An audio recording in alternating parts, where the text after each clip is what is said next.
Section 67 of the IT Act makes publication or transmission of obscene and lascivious material over electronic medium a punishable offence, making 7 years of jail or paying a fine of 10 lakh an immediate consequence.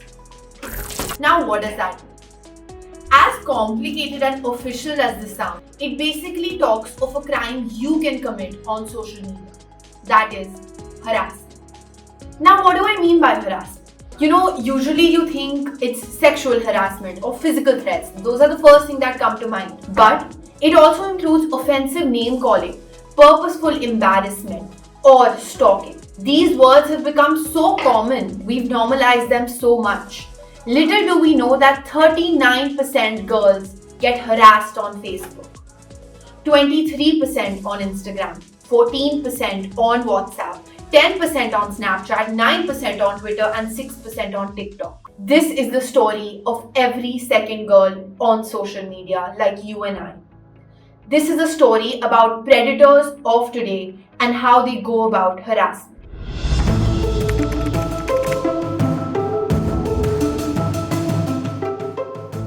I have been a student of Jamia Millia Islamia, and students were actively participating in protests. There are 2-3 accounts who used to message everyone from my circle. My private number got out, so I have a professional number which does get a lot of such messages many a time. So when my private number got out, I started receiving messages from an unknown stranger. I was added into this group.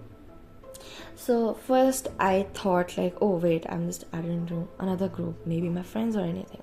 But the group was named weird. I have zero clue why.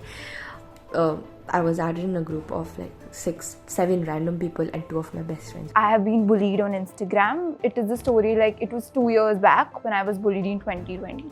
It was actually a main person, but it led to a group of people later on. It was actually just a very petty issue that was created into so much big. About a month or 2 ago, I actually came across this ad on Instagram looking for a casting for Nykaa. I then messaged him just to remind him of me. I was 11 years old back then, not sure about the age, but yeah, I was in class 8. So that was the time I actually made my Instagram account. Just like everybody else, I started making friends online. So I made a friend back then who pretended to be a female. I actually identify as a bisexual. So at that time, I didn't really know if I was, but I did have feelings. I wanted attention that I never got. And when I got it from someone, I just went with the flow. I did not care about the consequences at all.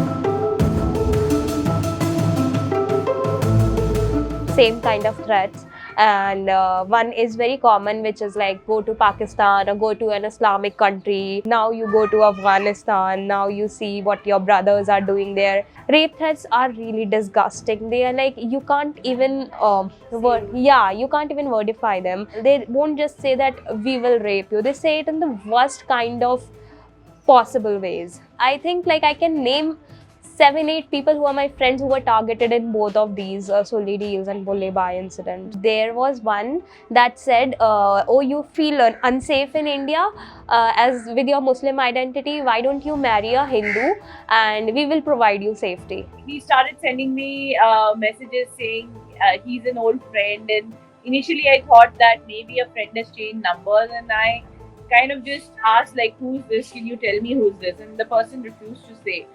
And then he started sending me these lewd messages I would like to sleep with you, and very, very graphic and very, very dirty, to be honest. Along with that started all the pictures and unnecessary pictures, and even at a point he had downloaded some of my pictures from social media and was sending to me saying I would want to, wank myself off in this picture and things like that. I received a message saying I would like to sleep with you because your husband is not capable of it. Their basic response was that I belong to the LGBTQ community and that and that this is unnatural and that this is abnormal and this shouldn't be it and all that stuff. And they like started posting my pictures, which I have zero clue of how they got a hand of it. They started posting pictures of my friends that they definitely found it from Instagram. So it's clearly like it's a screenshot. This girl like randomly sends unsolicited dick pics, and this guy sends unsolicited dick pics to, like, I don't know why. I can't say those things. Like, they are very demeaning. And they brought in my family by abusing them and everything. So yeah, basically the word that they gave in for my dance was nachaniya type of words. Later that they used to screen record my dance videos and circulated around their groups, and then used to make fun out of me and everything. Circulated my number to all of her friends, and they texted me like all kind of abuses, slut shamed, everything happened.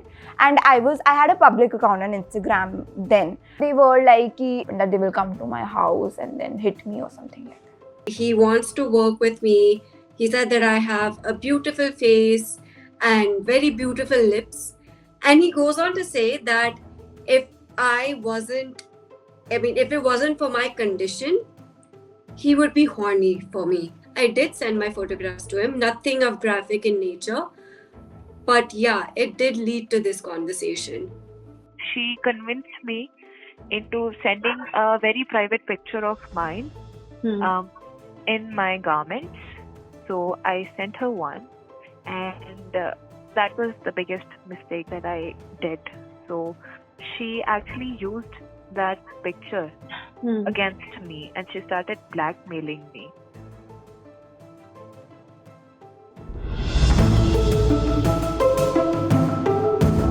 You see school-going children. You see somebody as normal as you are, and you go through their profile. You see them posting pictures with family, see them hanging out with friends, and sending you worst kind of rape and death threats in DMs. So that is something which kind of shocks you and depresses you at the same time. They have put a section 509 on the person, and they're currently investigating and trying to get the person. If the person is not in Mumbai, they're working out a way of making sure that they are served justice. This person finally told me that all the people who are like trolling me or like harassing me are like his friends from school, and apparently they had his account and they just found me on it, and they decided to target me because I had my pronouns in the bio. And all were girls. So basically it's a daily thing for them. I really don't know what school girls get doing that. Upon further investigation, that's when I realized that this photograph, this man, is a facade. It's fake. All of his photographs on social media, especially Instagram, have been morphed. He has been portraying that he knows people like Karan Johar, Ekta Kapoor, Love Ranjan, when in actuality he doesn't know anyone. And even the website that he's promoted on his Instagram is fake. And he's using his influence in order to trap women, in order to harass women, in order to sleep with him. He has approximately over 100K followers on Instagram. He said he was 19 or 18 something. That woman was actually a man in his 30s, and he had this one adult page on Instagram where he had pictures of other women just like me who were taken advantage of.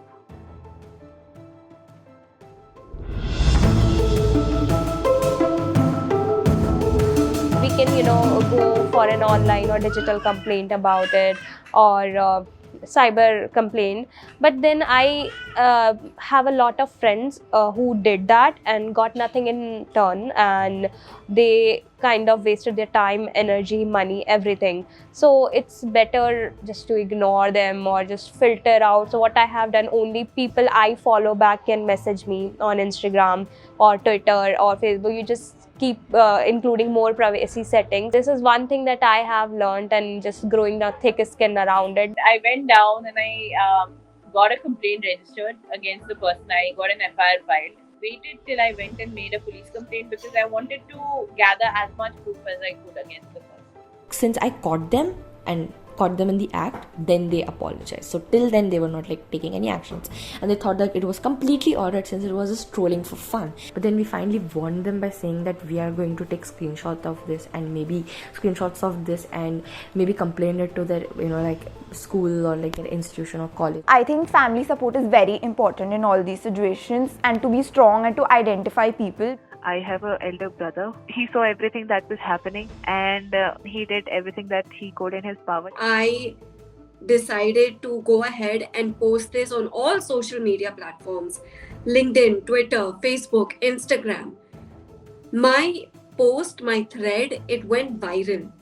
And that's when people reached out to me. Women reached out to me saying that he's done the same thing to them. He's changed his username on Instagram 5 times within the last 90 days.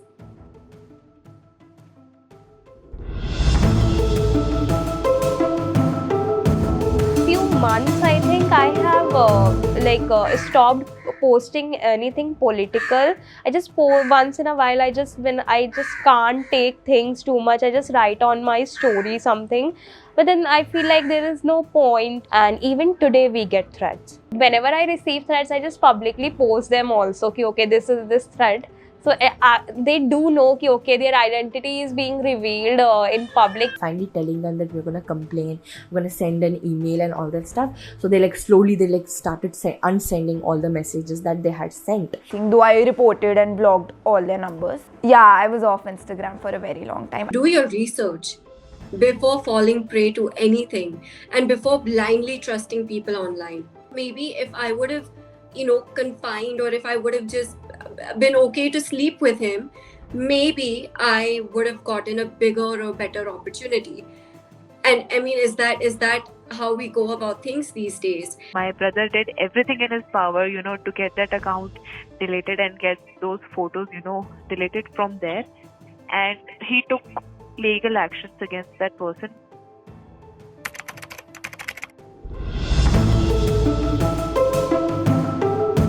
I don't know, but it does leave, a deep issues and a deep-rooted trauma inside you.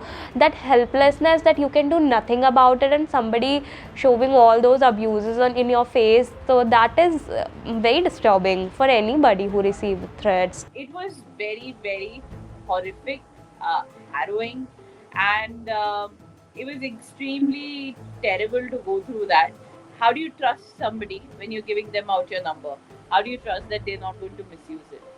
I pretty much removed most of my followers and I stopped posting a lot about LGBTQ and all that stuff, because I was pretty much scared or conscious of someone doing this to me again, because it drained a lot of my energy, and it was really hard since I thought the internet was my safe space. Since I still have that fear. I don't put my account public because obviously those people too are still on Instagram, right? They will find me somewhere there. Now it is I keep my account private till I don't feel comfortable putting it out for public. Obviously anger was there, disappointment was there.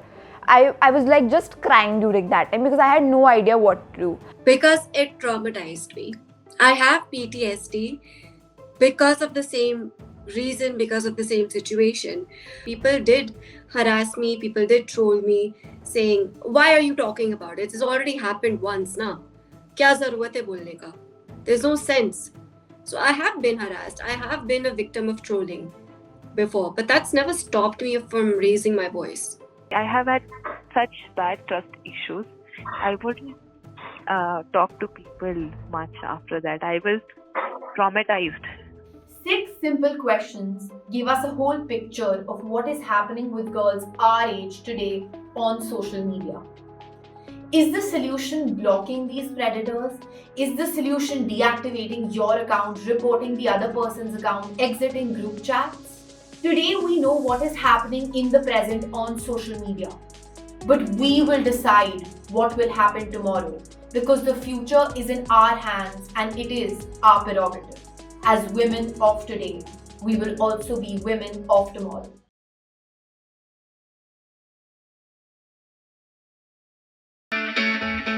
It's great to see you here. Thank you for watching our work. If you haven't subscribed yet, don't forget to click the bell icon and subscribe to Mojo Story and support independent, robust journalism.